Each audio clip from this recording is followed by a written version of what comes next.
Fate was decided way before, I even had a hearing.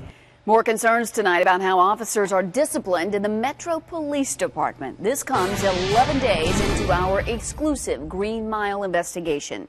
We have team coverage for you tonight as Fox 17's Sabrina Hall shows us why some say the wheels of justice turn slowly at police headquarters. And Jen French talks to mayoral candidates to get their take on the chief's controversial policy.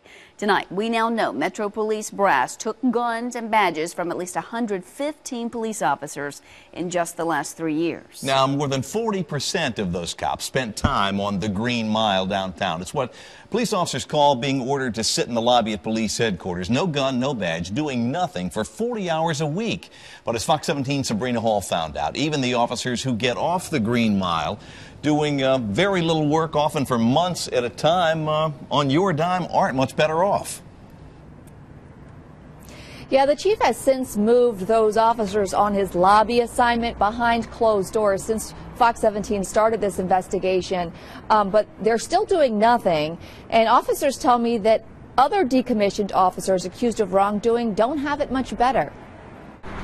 They say the wheels of justice turn slowly. Got decommissioned in February and didn't have a hearing until September. When the department accused this former Metro officer of dishonesty, the department stripped him of his badge and put him behind a desk. He waited 7 months to find out if he could keep his job. If you can solve a complicated murder case in a month, surely you can solve an officer speeding or, officer supposedly being dishonest about a certain incident. Our tax dollars paid him $23 an hour to answer a telephone. He's one of at least 115 officers in the last 3 years the police department decommissioned to investigate for wrongdoing.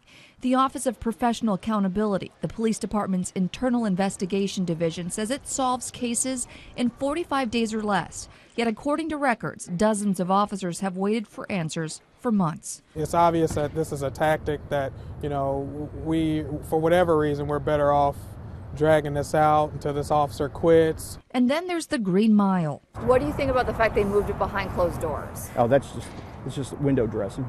It's the same situation. You're still facing a fate that you're not aware of. And you're just not in the public eye. Since 2012, the chief of police has forced about 50 decommissioned officers to sit for 8 hours a day doing nothing. According to records, they had some of the longest wait times for justice. One man currently has been sitting there since July. The chief says it isn't punishment, but those who've been there say it's even more than that. That's where the Green Mile of disempowerment really attacks, is the emotion side. A law enforcement officer can deal with the physical side. But when you break down the basic core of who they are, then you win.